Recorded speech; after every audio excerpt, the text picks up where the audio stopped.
Marketeers, jumpa lagi di CL Corner, tentunya spesial Ramadan karena momen ini nih kita lagi berada di bulan Ramadan. Balik lagi bersama dengan gue Anissa Bella atau Abel, dan hari ini seru banget karena aku kedatangan seorang tamu spesial. Sudah bersama denganku di sampingku ini ada Head of Marketing Joox Indonesia, ada Mbak Yuanita Agatha. Welcome Mbak. Halo Abel. Selamat datang langsung ya di studionya Marketeers TV. Yes, Terima kasih banyak keren atas banget waktunya. studionya, senang sekali bisa di Marketeers TV. Thank you banget. Dan hari ini kita bakal seru banget karena aku sama Mbak Yuan ini bakal membahas mengenai bagaimana sih caranya ya membangun intimacy dengan customer kita melalui music. Wah, ini seru banget nih. Jadi buat teman-teman semuanya nih bisa langsung aja stay tune terus di sini sampai akhir karena kita akan kulik lebih jauh mengenai topik ini. Nah, sebelum kita mengulik lebih jauh nih, seperti apa tips-tipsnya nanti yang akan dibagikan oleh Mbak Yuanita ini kepada para marketer semuanya mengenai bagaimana membangun brand intimacy, brand engagement ini dengan para konsumen atau audiens kita. Aku ingin mengulik dulu nih lebih jauh seperti apa sih pendapat Mbak Yuan terhadap landscape industri streaming music di Indonesia saat ini. Menurut kamu gimana, Mbak? Ya, kalau menurut kita digital streaming platform ini sudah berevolusi dari sebelumnya fokus music streaming untuk mendengarkan lagu, sekarang sudah berevolusi menjadi social entertainment platform. Jadi banyak sekali yang bisa dilakukan, tidak hanya mendengarkan musik, tapi juga karaoke, live streaming, bahkan bisa komen dan lirik sharing gitu, banyak sekali, bahkan gamification pun ada juga di platform Joox gitu. Nah, untuk konsumsi musiknya sendiri, kita melihat perkembangan artis-artis atau lagu lokal itu berkembang sangat pesat, Abel. Jadi dari 2016 itu 80% dari top chart kita didominasi oleh lagu internasional atau artis internasional. Saat ini 80%-nya itu lokal. Wow. Jadi peningkatannya sekitar 300%. Wow, itu kira-kira kenapa bisa kayak gitu, Mbak? Kita melihat memang para pendengar Joox itu semakin bangga dengan konsumsi lagu-lagu lokal dan kualitas dari industrinya sendiri itu meningkat. Yes, emang udah keren-keren banget sih ya sekarang Betul, ya musisi-musisi lokal ya. Okay. Jadi kami pun semakin memberikan wadah atau ruang untuk musisi lokal untuk bisa punya panggung di dalam Joox gitu. Oke, nah kalau bicara soal behavior nih dari customer, ini terdapat perubahan nggak sih terutama di momentum Ramadan seperti saat ini? Dan peluang-peluang apa aja yang bisa di-grab sama para pemasar nih? Oke, tentunya user behavior kita terus berubah ya sesuai dengan kondisi gitu. Waktu pandemi sendiri kita ngelihat pola konsumsinya yang tadinya commuting time tuh naik, sekarang jadi lebih flat gitu kan karena semuanya work from home atau school from home. Lalu dari sisi karaoke itu meningkat karena mungkin mencari alternatif hiburan di rumah. Itu lebih dari 30% peningkatannya. Wow. Terus konser virtual itu sangat diminati. Jadi Joox punya konser virtual juga. Betul, kita punya live streaming section. Nah, di situ banyak sekali artis-artis dan brand yang ngebuat activity konser virtual, bahkan crowdfunding waktu di awal-awal pandemi ya. Oke. Nah, untuk Ramadan sendiri secara konsumsinya juga berubah. Dari awalnya tuh biasanya jam 6 tuh mulai naik. Sekarang dari jam sahur itu udah mulai naik. Jadi mungkin menemani sahur kali ya sambil dengerin ceramah, dakwah gitu. Lalu untuk konten-konten Ramadannya sendiri itu meningkat. Jadi konsumsinya bisa satu lagu Ramadan itu bisa lebih dari jutaan kali selama 30 hari di bulan Ramadan. Gitu. Oke, nah kalau kita bicara soal bisnis model dari Joox Indonesia sendiri, ini bisnis modelnya seperti apa sih dan peluang-peluang apa saja yang dibuka oleh Joox untuk bekerja sama dengan para brand mungkin yang ingin meningkatkan intimacy mereka dengan para audiens dari Joox sendiri? Oke, jadi kita sebenarnya hybrid bisnis modelnya ada SVOD dan AVOD. SVOD itu subscription video on demand base. Jadi untuk para pengguna bisa subscribe untuk mendapatkan akses yang VIP dengan harga yang sangat terjangkau pula, Abel. Lalu kita punya advertising video on demand model. Jadi untuk para brand marketers itu bisa melakukan advertising placement di kita dalam bentuk banners, dalam bentuk content monetization gitu ya. Jadi contohnya bisa bikin playlist branded, bisa bikin branded live, bisa bikin karaoke competition. Jadi jenis advertising unitnya itu sudah bukan tradisional tapi bisa di custom sesuai kebutuhan dari marketersnya itu sendiri atau objektifnya dari campaign tersebut. Gitu. Udah berapa banyak brand yang kerja sama Joox? Wah, sudah ratusan kali ya. Udah ratusan ya, wah luar biasa. Nah, terus ini kan kita temanya nih membangun customer intimacy dengan musik. Menurut pendapat kamu sendiri nih Mbak, seberapa kuat sih musik ini bisa membantu brand atau pemasarnya untuk membangun intimacy dengan customer? Saya percaya musik itu sebuah universal language yang bisa diterima oleh berbagai kalangan, dan alasan seseorang mendengarkan musik itu juga sangat variatif dan intim gitu ya. Ada yang memang alasannya karena ingin menemani keseharian, ada yang untuk mood booster, misalnya lagi bete, lagi butuh sesuatu untuk meningkatkan moodnya gitu. Jadi jika sebuah brand ingin engage dengan kondisi dengan target audiensnya, itu menurutku musik menjadi salah satu wadah atau channel yang tepat gitu. Karena kita bisa melakukan engagement di sana gitu. Jadi tidak hanya sekedar placement banners, tapi bisa deliver message yang ingin disampaikan, bisa nge-craft sebuah engagement activity dengan musisinya itu sendiri gitu. Bentuknya kayak gimana? Contohnya, brand bisa bikin sebuah karaoke competition, bisa dipilih lagunya, bisa dipilih artisnya, lalu kita bisa bikin live seperti ini gitu ya. Jadi tentunya pemilihan artis, pemilihan topik itu bisa disesuaikan dengan objektif dari campaign tersebut gitu. Konten dari live-nya, activity-nya, itu semua bisa di-custom sesuai dengan kebutuhan dari brand itu tersebut gitu. Oke. Nah tadi dari ratusan brand yang udah kerja sama-sama Joox ya untuk meningkatkan engagement mereka dengan target marketnya, ini mayoritas berasal dari industri apa? F&B kah, FMCG atau apa?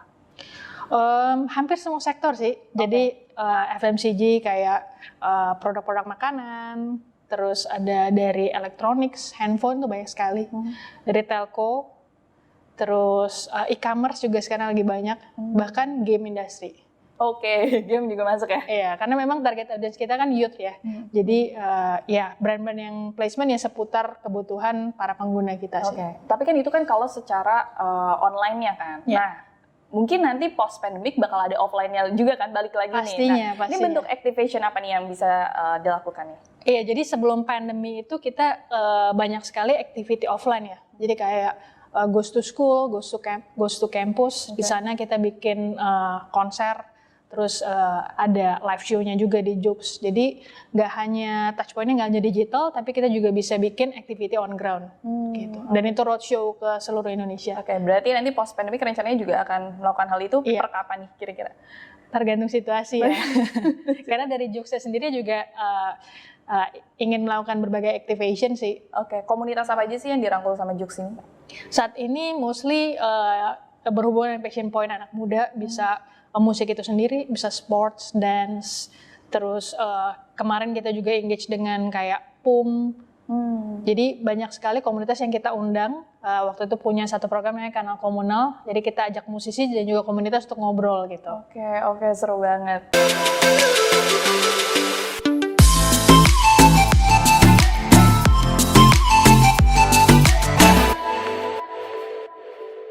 Sari Ayu Putih Langsat Facial Foam membersihkan dan membantu mengangkat sel kulit mati secara optimal. Sari Ayu Marta Tilaar. Sari Ayu Putih Langsat Facial Foam membersihkan dan membantu mengangkat sel kulit mati secara optimal. Sari Ayu Marta Tilaar.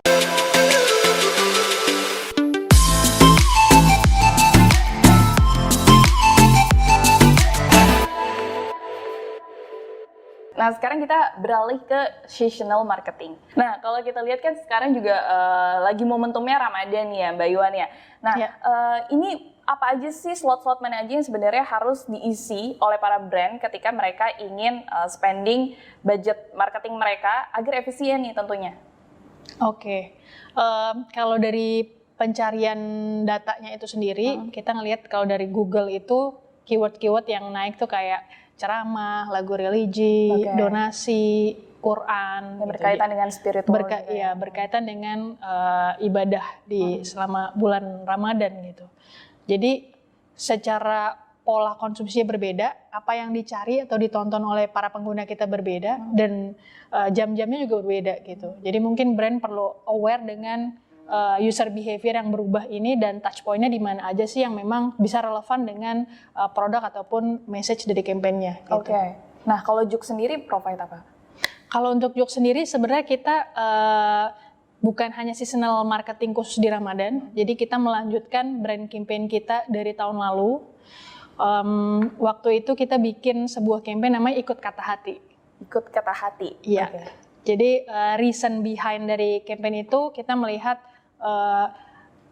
dari psikologi juga sih. Kan mendengarkan musik itu karena ingin mood booster, menemani keseharian, dan saat di awal-awal pandemi itu orang banyak yang stres dengan begitu banyaknya informasi yang mereka terima. Dan tentunya kami melihat peran musik ini sangat besar untuk menemani mereka gitu.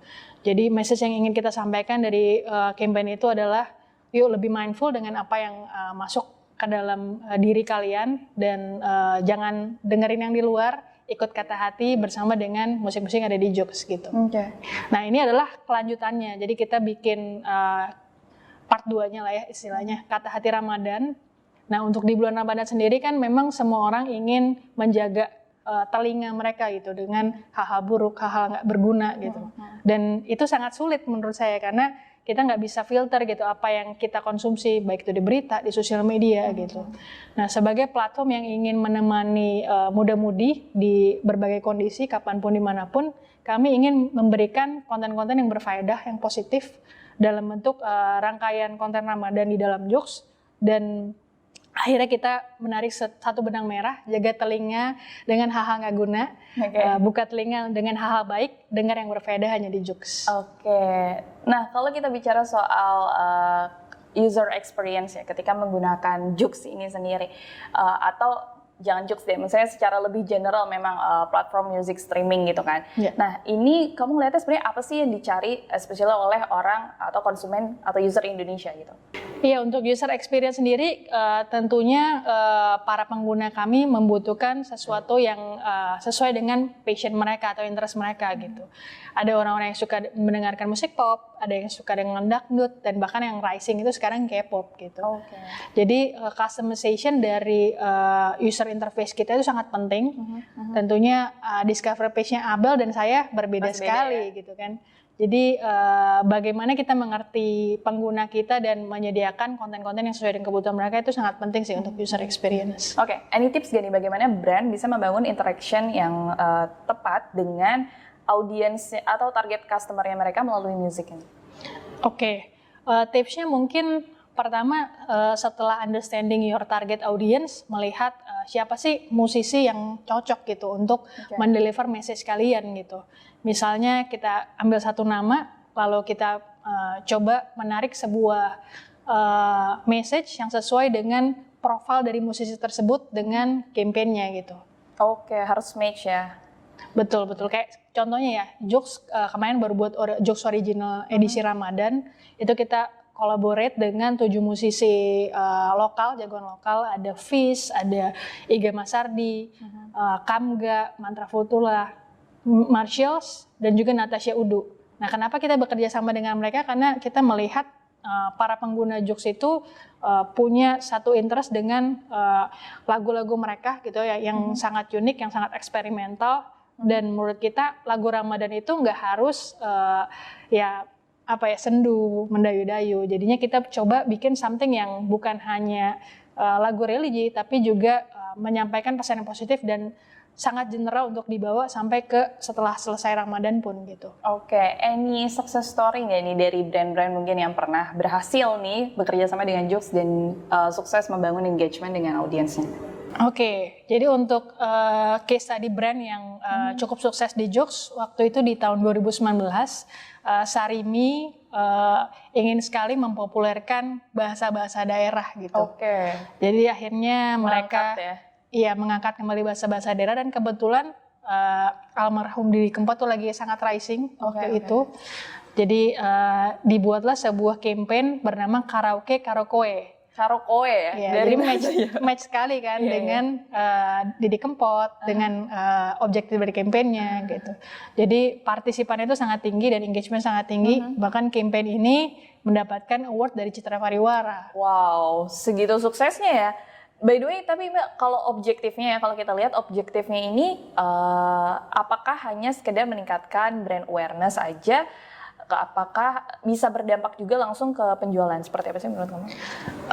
Sebenarnya kembali lagi itu tergantung objektifnya dan bagaimana brand dan juga Joox untuk bisa bekerja sama meramu sebuah campaign yang bisa achieving their objective gitu. Oke, berarti apapun goals-nya sebenarnya bisa ya? Iya, contohnya di Ramadan ini kita berkolaborasi dengan Lazada. Kalau Lazada kan tentunya pasti ingin driving sales ya. Yes. Nah, jadi kita punya live show dengan 6 artis. Itu setiap hari Kamis jam 8 ada Rizky Febian, Tiara Andini, Raisa, Rosa, BCL. Nah, mereka melakukan perform dan juga ada talk show semacam ini mendeliver campaign Ramadan Lazada. Gitu. Oke, itu bisa disaksikan di kedua platform ini, Joox dan Lazada, atau hanya di Joox? Hanya di Joox. Oh, spesial karena live. Oke. Ya. Nah, bicara soal produk yang sekarang dicari nih, biasanya kan kayak 2019 kalau nggak salah itu podcast masih naik-naiknya banget kan. Betul. Nah, betul. Joox juga kalau nggak salah juga sempat bikin podcast horor ya, awal-awal banget tuh aku inget tuh masih. Nah, itu tuh gimana sih sekarang demand-nya, kalau apakah ini masih potensial juga nih? Iya, kita melihat podcast ini sangat rising, bahkan masih formatnya masih sangat rising, potensi masih sangat besar gitu kan, karena creatorsnya mungkin belum sebanyak yang di video gitu ya. Nah, untuk bentuknya sendiri ada yang audio, ada yang video, dan di Ramadan kali ini kita meluncurkan dua-duanya. Untuk video podcast tuh ada bersama dengan Prambors, Ngabuburit Show, jadi itu ada setiap hari.